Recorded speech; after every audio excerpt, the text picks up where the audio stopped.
a mistake. Gary Vee says, oh yeah, you got time, man, you got time. No, not really, man, because the competition's going up. Like this rat here, you know, he's trying to find the bread, but he knows that the pigeons are coming back, all right? The pigeons are coming back for the bread, so the rat doesn't have all day to, you know, wash his fur, because there's rats over here looking for the bread as well, you know what I mean? They're storing the bread. So you got to be onto it, man. It's a rat race out there, okay? So if you want to get shit done, you got to be like really onto it, man. You can't be sitting there scared to come out of the grill, rat. You got to come out and grab that bread, because those pigeons, man, those pigeons are waiting. Look at them, they're watching. The pigeons are watching, man. It's a little rat friend. Where is he? Oh, he's gone. Where is he getting it? No, he's backed off. The rat is suffering anxiety. He's like, no, I'm not coming out because the pigeons look scary. Well, my little rat friend, you're gonna miss out on your bread there. So that's how it is in life. People have all this fear, and they end up being a rat in a cage, you know, living the rat race. Meanwhile, the rats who get it, pun intended. Which YouTube influencer has an S-Works SLA and gets bread from the bin and feeds it to the birds? Question of the day is homeless life. Is it worth it? What do you need to be homeless? I would say one of the biggest reasons why I'm successful at age 46 is because I had so many years homeless, and I loved it, man. Like, I would read books from like Henry David Thoreau, and I would look at other homeless people around the world and study that, and, you know, understand the real estate dynamics and things like that. And I was, you know, and birds as well. All these birds are homeless. None of these birds have a home. They all, you know, what possessions do they have? All right. All they need is bread, some shelter, and some water, and they're good to go. Okay. So there's so much inspiration in terms of homeless, and today's topic of homelessness is quite relevant in that. Look at the price of rent. You know, I'm quite financial. I have a $20,000 Australian bike over there. Is that 14,000 USD or whatever? And I bought that. I bought that bike knowing I didn't even like it before I even rode it. And I bought it for obviously for YouTube reasons, as a reviewer. So it's you know, it's quite interesting that you know, that I have all this financial success and freedom. Yet I used to be homeless, so I can speak from both sides of both sides of the fence of what it's like to have the main expense being bread, or the main expense being bikes you don't even like, just for buying it for the shits and giggles, buying it for the comments. I would say definitely that homeless life, man, is underrated, especially today. It's you have so much freedom. You have to worry about landlords. You know, you've only got a couple of dishes to wash. You have to wash the toilet. You have to wash the shower. You have to pay any rent. You know, you don't have to worry about electricity, you know, like, or gas or whatever. Your heating is like your tech camping equipment that you got on Facebook Marketplace for maybe 10% of retail. You know what I mean? It's such a better way to live for most people, especially if you're a young man. Now, if you're a female, yeah, I get it. Homelessness can be a bit sketchy, but if you're a young man, you know, even if you're a female as well, these rules still apply. You can, you know, like the number one question I get about homelessness is safety. All right, safety. What, you know, like, what's the deal with safety? You know, like, well, if you're camping where no one can see you, no one can mess with you, yeah? So when I used to camp out, I liked camping out in the bush, you know, or bushes. People don't like ants, people don't like spiders, people don't like snakes, people don't like crocodiles. So if you're camping where those animals live, then the dodgy people, they're not really there, are they? You know what I mean? So again, people, when you're sleeping as well, people don't really mess with you, man, because someone who's sleeping out has, you know, not much fear, you know what I mean?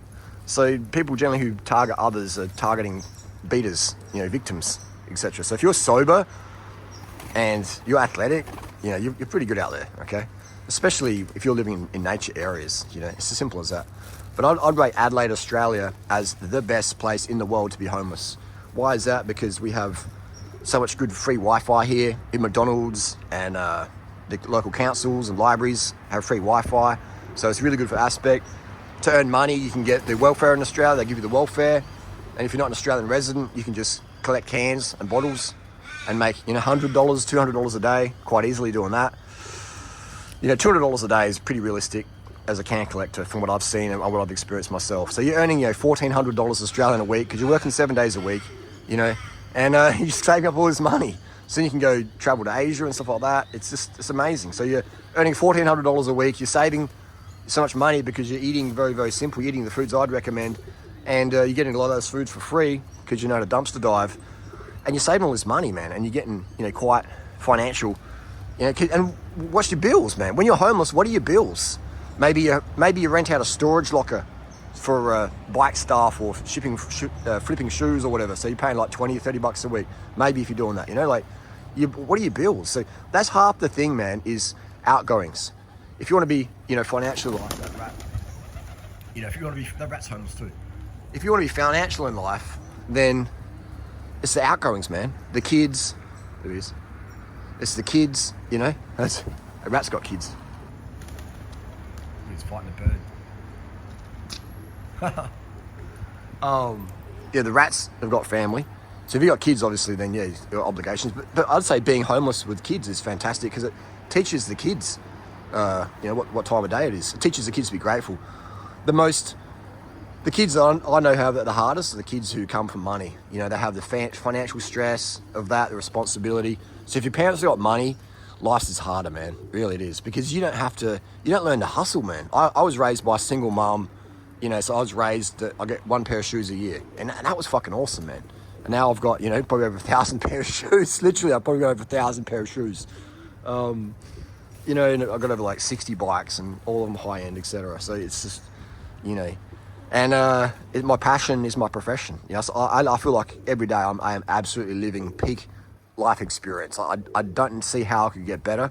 Actually, I do. If I could get more people on the program, more people living, you know, a lifestyle like this, that'd be pretty awesome as well, because people go, man, this is actually good, better for the environment. So, yeah, it's homeless life, man. Every man, I would say probably the biggest things of me being successful is my homelessness. You know what I mean? That it teaches you so much game, man. It teaches you so much game. All right. Now, a lot of people identify homeless people with drug addicts. You know, like, be sober, man. Just put down the weed. Don't use any drug. All right. It's nothing at all. No caffeine. Nothing. You know. And if you are going to use something, which I don't recommend, but I'd probably say modafinil, 25 milligram every few days here and there. That's probably tolerable, but even then, I'd skip it. If you haven't been sober for a while, then don't use anything. And it just teaches you the hustle, man. You know, it just forces you in a situation. So I recommend, you know, every man out there, if you want to learn game, because people look at me like, dude, you're like 46-year-old crackhead-looking dude. You're balding. You ride a bike for transport. You don't have a car, but you got these hot chicks. You know, you're doing this OnlyFans stuff, and you just, you know, I saw the video you did with Natasha yesterday, where she's just riding you until she gets cream pie and all this stuff. How the fuck are you doing that, man? That's just bullshit, you know. And it's not me being lucky with just with one girl. This is like multiples over the years, you know. Like, it's not like I've just got, you know, some girl on Rebound or whatever and had luck with that. This is like repetition. And a man's status is measured by the women that he keeps in his life. That is fact. Like, you could drive a Bugatti, but if your main girl is like a 5, you're judged on that. All right. You could have the best male physique out there, but if your girl is a 5 or a 6, you're judged on that. Okay, so, I mean, I don't make the rules. I'm not saying it's right or wrong. I'm saying that's just how it is. Okay, so when people buy a program or whatever from someone else, I'm like, well, you know. And again, if you're gay, that's cool. Not every guy's into chicks. Not every guy, you know, wants a quality girl in his life. I understand that. You know, I get that totally. But this is for the guys out there who are chasing what I have. Then be careful whose program you buy, because a lot of these guys who have these coaching programs, they don't actually have the results that you're trying to get. You know what I mean? They might have the Bugatti on credit, or the Bugatti like Andrew Tate got from just, you know, exploiting young men naiveness by claiming natural and claiming he just eats 1 meal a day and he's swole, you know. So he's just telling people, yeah, Tate's making his money off selling a program that doesn't even fucking work. You know, that's how he's made his money, you know. So be careful who you give your money to, okay? Even more important, be careful who you give your time to, because if you spend 30 bucks or 100 bucks with someone, yeah, whatevs. But if you're walking down their life path, the advice they give, you're not going to get anywhere. You're going to be getting sicker, dumber, fatter, more hungry, more angry, more bitter, you know what I mean? Like, I see these young men out there today, they're like teenage girls, man. They're doing calories in, calories out, and it's making them fucking bitter, man. You know, just making them depressed and like just fucking soft and bitter, man. Right? It's crazy, man. It's crazy. So be careful as a man about being soft. You know, I was a soft fuck for ages, man. I was like a little mummy's boy, you know, and everyone is, but that's about part of being a man. And part of being a man is, the main thing about being a man versus boy is control of your emotions, right? Emotional control. That's the main difference between a man and a boy. It's not testosterone levels, it's not money, it's your emotional control, your emotional discipline. Because you could be a rich kid out there, you know, with high testosterone levels, you pin and test or whatever, but you're still a boy because you can't control your emotions. You get offended easily, you cry easily, you're a girl basically. And that's okay if you want to be a girl. I'm just saying, for the guys out there who want to be men, real men, the number one thing is emotional state control, which Andrew Tate doesn't have, because every time he feels tired or bad, he whacks in some coffee, he whacks in some alcohol, he whacks in some whatever to make himself feel better. He doesn't rely on his emotions to do it, he relies on drugs to do it. So he's got it 50-50, you know, he's an excellent speaker, he's a better speaker than I am. But when it comes to his emotional state control, he relies on drugs to control those things. Which, same with Jordan Peterson. Jordan Peterson relies on drugs to control his emotional state. So that's the first fail there. So never listen to people, well, I shouldn't say don't listen to them, but be careful how much advice you take on if their emotional state control is based on their levels of drug in their blood, okay?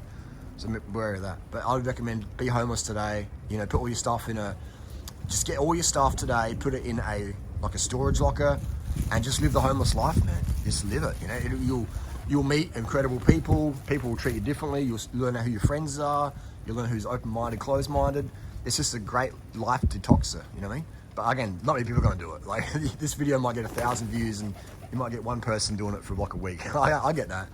But that's the main reason that I've been so successful. My quality of life, and it's not just the money, guys. It's not just the girls, but it's the happiness. Like, I wake up every day genuinely happy. I wake up every day fucking stoked to see the sun come up, and I'm like, all right, let's go, let's rock it, man, you know, every single day. And one of the main things I have to do is discipline myself to go to bed, you know, because I want to stay up, I want to keep working, I want to keep grinding, I want to keep contributing. I love that. I love learning, I love doing things.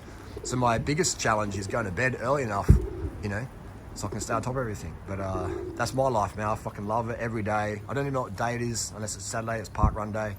Every day for me is the same. Mondays, I love Mondays. I love Tuesdays, I love Wednesdays, I love Thursday, Friday, Saturday, Sunday. I love all the days, man. You know, if you dread Mondays, then go homeless, quit your job, and take some advice in my other videos. That's the deal. But yeah, fuck rent, paying rent. Rent's dead money. It's not worth it. You know, it's the more material stuff you own, the more it owns you. If you're a single man, great, because when you got a girlfriend, unless you're making money from her, then you're gonna be losing a lot of time and money, so understand that. If you're a single man, then now's your time to really hustle and grind and make that coin, save that coin, and become a man, and you'll have a lot better experience. Because then when you do eventually pull a chick you like, you will be able to manage her a lot better because you are now a man and you have better emotional state control. Versus go, well, when I get the girl, then I'll become a man. No, that's not how it works. That's how you're gonna have a lot of stress in your life. That's how you're gonna end up hating women and being a misogynist sort of dude because you just didn't have the capability, skill set, because you tried to go too fast before you had the skills. Just like those guys who get daddy's Porsche and crash it. It's like, dude, you didn't spend time on the racetrack. You didn't pay your dues. You didn't put the work in. Same with chicks. You didn't learn how to be a man, you know, and control your emotions. So when her emotions are going crazy, you know, you didn't know what to do because you don't even know how to control your own emotions. All right, that's what a lot of guys end up with guys because they can't handle the women's emotions. So become a man first, and then you'll have a lot better quality of life. That's my take. That's what I wish I did as well earlier on. No one told me that though. I had to learn that. I had to learn this stuff, man. So you're getting it for free just for watching a video. That's fucking. I wish I had to do that. I wish I could do that. But hey, that's not how it is because I want to be the best coach ever. So of course I had to learn the hard way. Thanks for watching. The biggest mistake I made in my life is called the when-then theory. I'm like, when this happens, then I'll do that. When this happens, then I'll do that. You know, when the weather gets better, then I'll do this. But something always comes in the way, doesn't it? So what I do now is like, for this to happen, I need to do this. If I want this, I've got to do that, okay? And that's just how it is, okay? If I want this bike over here for a YouTube review, then I've got to do this. You know, it's how it is. If I want to feed the birds, I've got to have the bread, all right? It's not like, when I have the bread, I'll feed the birds. It's like the birds are hungry, I need to go find the bread now, you know? Makes sense? People, when I've got a supportive boyfriend, then I'll eat healthier. When I've got a girlfriend, then I'll do this. When I've got, you know, when I one day moved to Australia, I ride my bike to work. Like, just all this when-then bullshit, you know? It's just, like, you just got to do it now, man, because you could be dead today, right? Seriously, you could be dead today. There's no guarantees of that. People are, I'll wait. And that's one of the best things Steve Jobs said from Apple. Steve Jobs, one of the best things he ever said that I heard was, don't get under that illusion that you've got the rest of your life to get shit done, because you could be dead any day, all right? There's this big people are sleepwalking around thinking they've got the rest of their life to get shit done. You don't. You're getting older. You're getting more worn out. Your value's going up or down or whatever. Whatever, it doesn't matter. You could be dead today. You know what I mean? You could be just like thinking you're the 18-year-old hot thing, and you are, but you could also, you know, boom, the birds could go like that. That's your beauty, was the birds. They just disperse, and now it's gone. All right. Now what have I got now? I've got a bike. I've got nothing. I've got a rat. I've got a rat over there. You know what I mean? So that's I had this beautiful little setup, and now it's gone. It's gone. Okay. So use it while you got it. That was a perfect example, wasn't it? Wow, thank you, birds. That was a perfect example. I've got my bread and I've got no birds. Okay? So sometimes you've got, you know, something that you like but you don't fully appreciate it, and you don't realise that it's not going to be there permanently. Okay? It's not going to be there permanently. And maybe you just be left with a little fuzzy nose rat. Okay? But rats are cute. We like the rats here. So there you go. That's an example. You could have your legs right now, and then they're gone today. Okay, you could get hit by a drunk driver walking across the street. You could be driving a car, and the wheel falls off, and you crash, and you've lost your legs. All right, in a second. Okay, in a second. So just appreciate what you got right now. You could get diagnosed with You could develop a cough overnight, a lump in your chest, and get diagnosed with stage 4 cancer. Tumors everywhere. Tumors pushing on your aorta. Tumor in your brain. You know, pushing on your brain stem, and you got 2 weeks to live maybe. Okay, so yeah, don't take things personally. Don't hold grudges. Don't think you've got the rest of your life to get shit done, because you don't. You know, and, hey, maybe if you're lucky you do, but most people aren't lucky. It's just how it is. Life's hard. Life's tough. Life is it's a struggle. So don't make it any harder by telling yourself you got more time. Just get it done now. That's probably what Gary Vee makes the mistake. Gary Vee says, oh yeah, you got time, man, you got time. No, not really, man, because the competition's going up. Like this rat here, you know, he's trying to find the bread, but he knows that the pigeons are coming back, all right? The pigeons are coming back for the bread, so the rat doesn't have all day to, you know, wash his fur, because there's rats over here looking for the bread as well, you know what I mean? They're storing the bread. So you got to be onto it, man. It's a rat race out there, okay? So if you want to get shit done, you got to be like really onto it, man. You can't be sitting there scared to come out of the grill, rat. You got to come out and grab that bread, because those pigeons, man, those pigeons are waiting. Look at them, they're watching. Pigeons are watching, man. It's a little rat friend. Where is he? Oh, he's gone. Is he getting it? No, he's backed off. The rat is suffering anxiety. He's like, no, I'm not coming out because the pigeons look scary. Well, my little rat friend, you're gonna miss out on your bread there. So that's how it is in life. People have all this fear, and they end up being a rat in a cage, you know, living the rat race. Meanwhile, the rats who get it, pun intended.